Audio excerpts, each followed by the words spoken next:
The Hitchhiker Part One.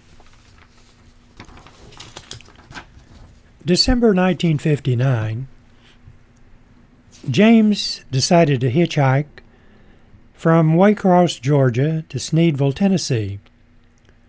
When he stepped out on the road in Waycross near noon, the sky was clear and the temperature was comfortable, and without planning, he was wearing a naugahyde jacket.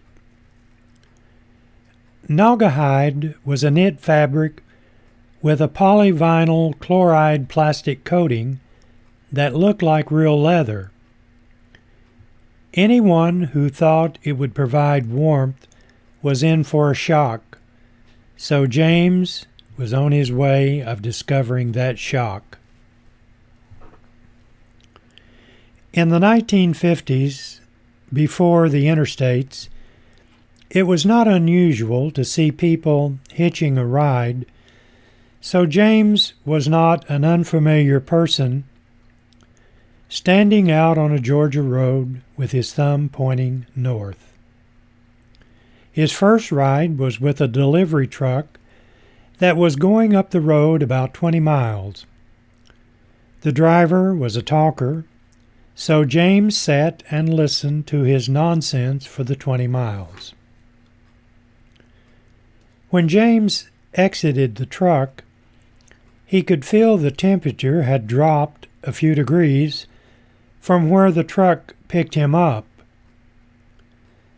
The new hitching location was a remote part of the highway, and James was beginning to worry about hitching on this lonely section.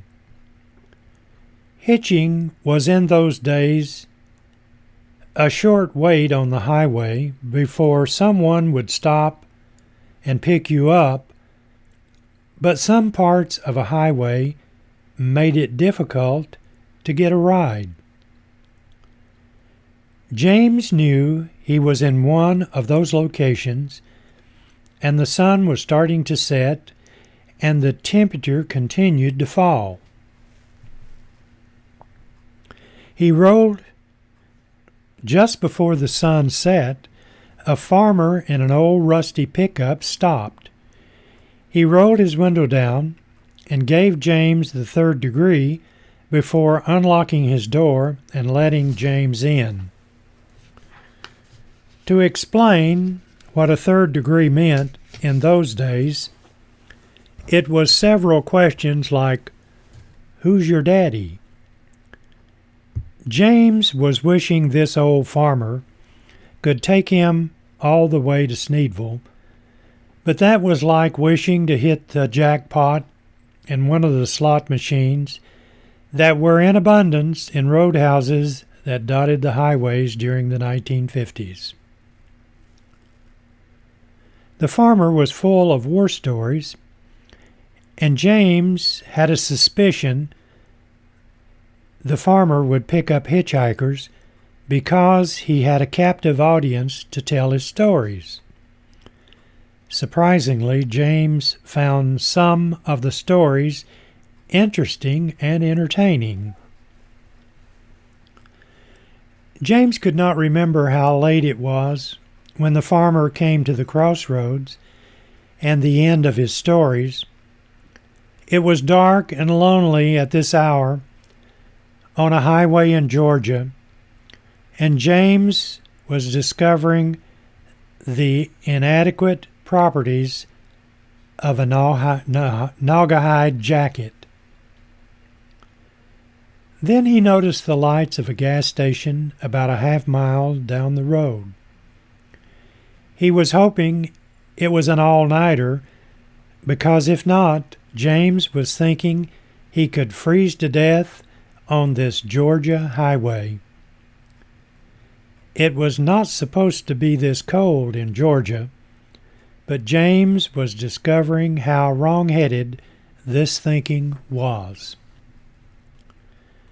The gas station had one of those small spaces for the station attendant to wait for customers. In those days, the attendant would pump the gas and check your oil if you asked for that service. James knocked on the door and motioned to the attendant he would like to come in out of the cold.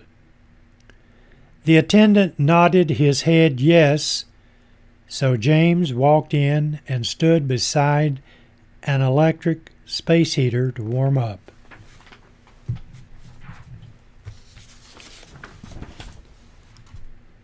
The attendant was friendly, but not talkative. He asked James where he was headed. He said he had never heard of Sneedville, Tennessee.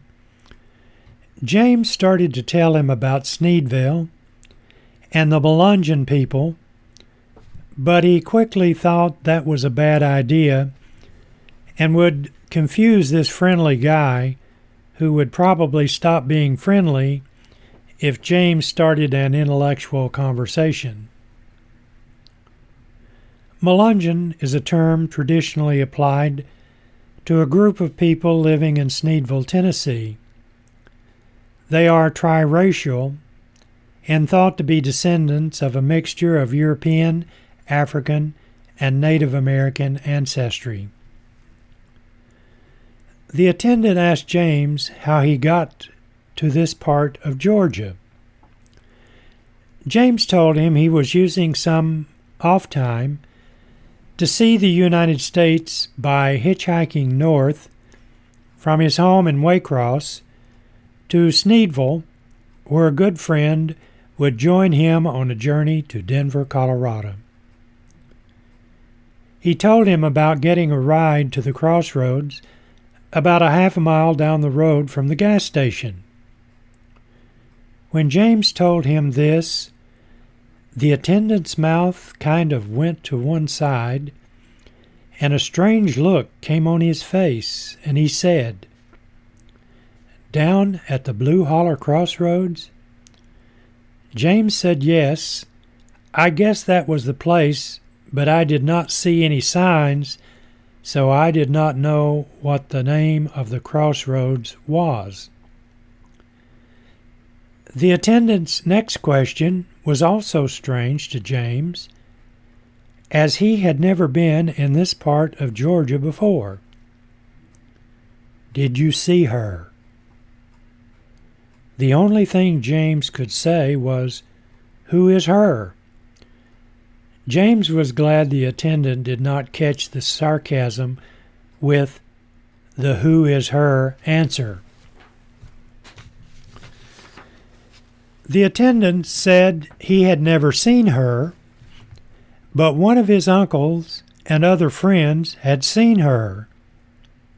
They all said she was driving an old Volkswagen, and those that saw her up close said her skin was white as snow. His uncle had seen her one time when he was repairing a flat on his hay trailer. She pulled up beside him and just looked in his direction. My uncle said you could see the moon reflect off of her face, and it made the hair stand up on his neck. For a long time, my uncle would tell the story whenever he was around folks that had never heard it. My uncle, to this day, says she is a ghost. James was thinking you can go to any rural community in Georgia and hear similar ghost stories. It was part of the makeup of the South.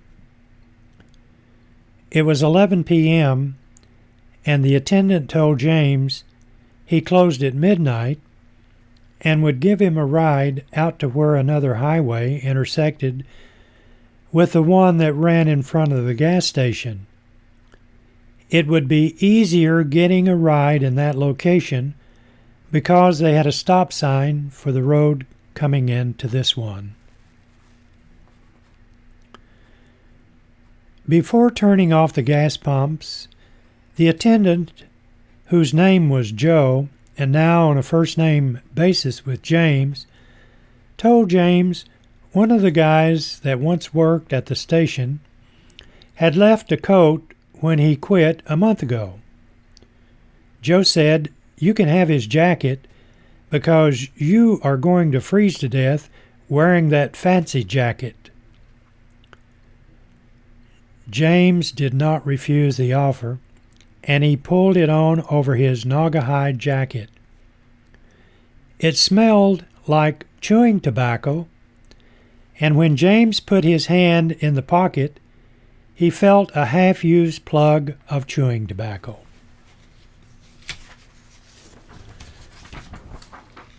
After Joe dropped James off at the stop sign, James tossed the tobacco into a ditch.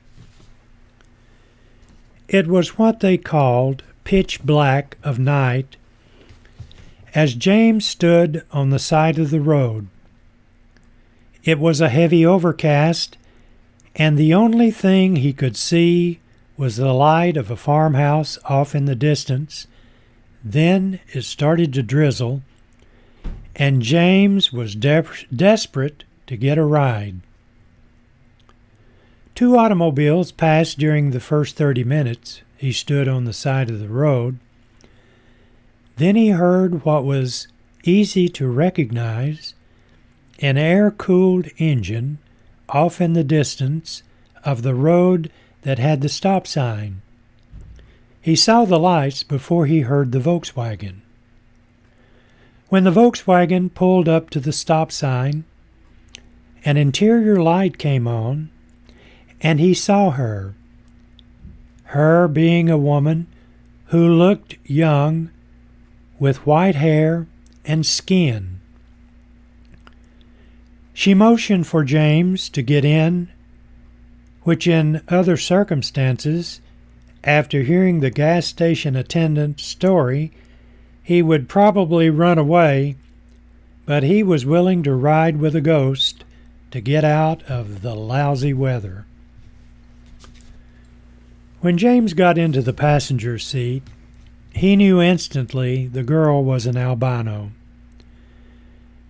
James knew this was a congenital disorder, which people with this disorder did not have pigment in the skin, hair, and eyes. The first thing James said to her was, "You are the ghost lady the locals warned me about. My name is James." She laughed and introduced herself as Kathy.